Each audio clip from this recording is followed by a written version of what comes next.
About a year and a half ago, I was diagnosed with a little bit of melanoma, and really just a little bit. They found one mole, but it's enough that I needed to have a procedure where they took extra skin off from around where the mole had been found and remove some lymph nodes to make sure that the cancer hadn't spread. And in fact, it had spread in just microscopic amounts to one of those lymph nodes. And so this meant I had to have a conversation with my oncologist about whether further treatment was necessary. Now, I did not want to do further treatment. I felt I was probably fine, but I went and met with her anyway.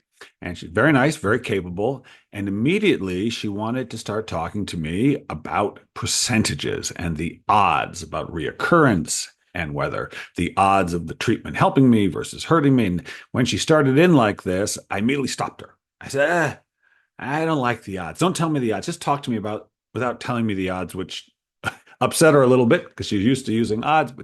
But I always felt like when people tell me the odds of something, it makes life feel random, which I don't think it is.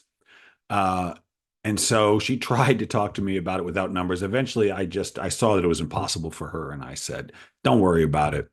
What do you think?" And she said, "Well, given the numbers, it makes sense that you do not have further treatment. We just check up on you every 6 months or so." And I said, "Fine."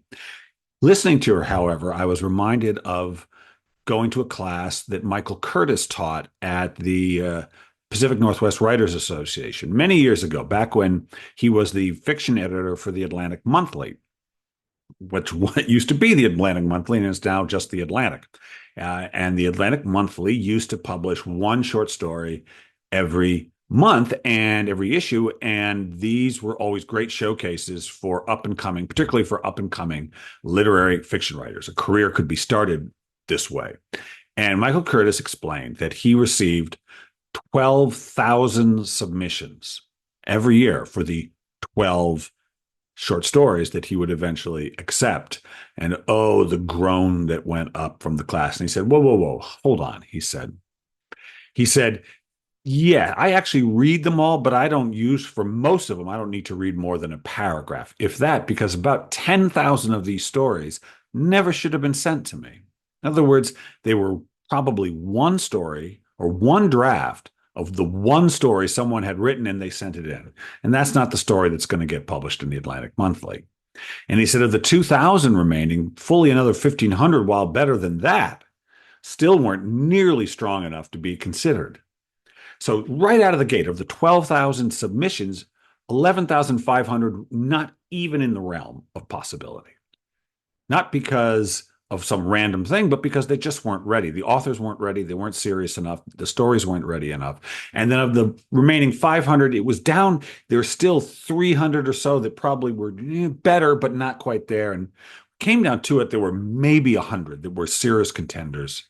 And of those, the ones that he rejected were still often published by the New Yorker or the Paris Review or Harper's or wherever.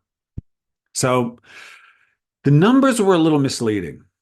And it reminded me again of why I don't like the odds. I don't like percentages, particularly when it comes to the publishing world. It makes life feel random. And I don't think life really is. And I certainly can't work with that randomness. But it's interestingly, we give numbers in a search for certainty, a search for some sense of certainty of outcome. And I find no security in that. If you're like me and you've spent some time staring at political polls, for instance, they don't really give me much in the way of security. The only security I've ever known is what I listen to when I write, and also when I live, but particularly when I write, that inner guidance system that tells me which story to tell and how to tell it, what the right word is, the right scene, the right character, the right sentence. There's no right answer for it.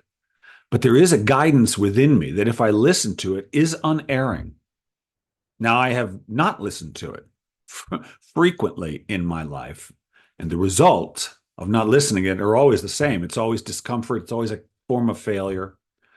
It's always a form of struggle and resistance. But if I listen to it and I really obey it, I'm always taken where I want to go. That's the only confidence I've ever known, not from numbers, Life isn't random. I gained no confidence from that. And I'll tell you what's interesting when I left the oncologist's office and she had said, we don't need, I think no further treatment's really necessary. We'll just do a CAT scan every 6 months or whatever. I felt a little relieved when she said, um, you're not going to need further treatment. But here's the thing. Before that meeting, I had a phone call with my friend Chris, and I had said, you know what? And I told him what I've been going through. I'd kind of kept it from people for a little while. And I said, I feel like I'm done with this. I feel like it's over, meaning I wasn't interested in it anymore, which I know sounds strange. But the fact is, up until then, even though it was scary at times and and kept me up a little bit at night sometimes, it got my attention in a way nothing else had. And if I was honest, it was interesting in a way. It made life come into focus in a certain way. But when I talked to my friend Chris, I felt done with the drama of it. And everything in me was saying, she's not, this conversation is going to lead to my conversation with the oncologist is not going to lead to me doing more treatment. I just didn't buy it.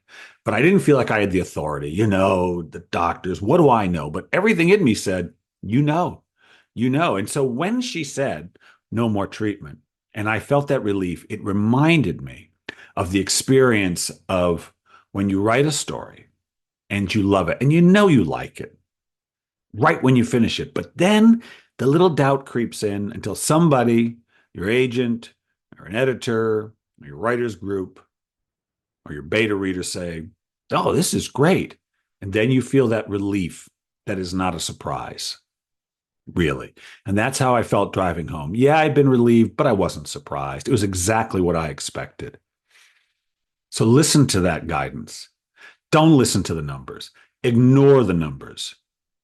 They're really meaningless to you. The only thing that has any meaning is that inner guidance that tells you what to write, who to marry, where to live. And if you don't listen to it, it's okay. You'll suffer a little bit, but it's okay.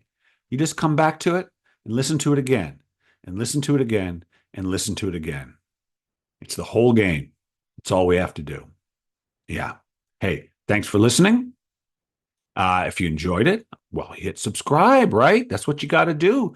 And if you like it, say so. I want to hear from you. So till next week, this is Bill Kenower. Stay fearless.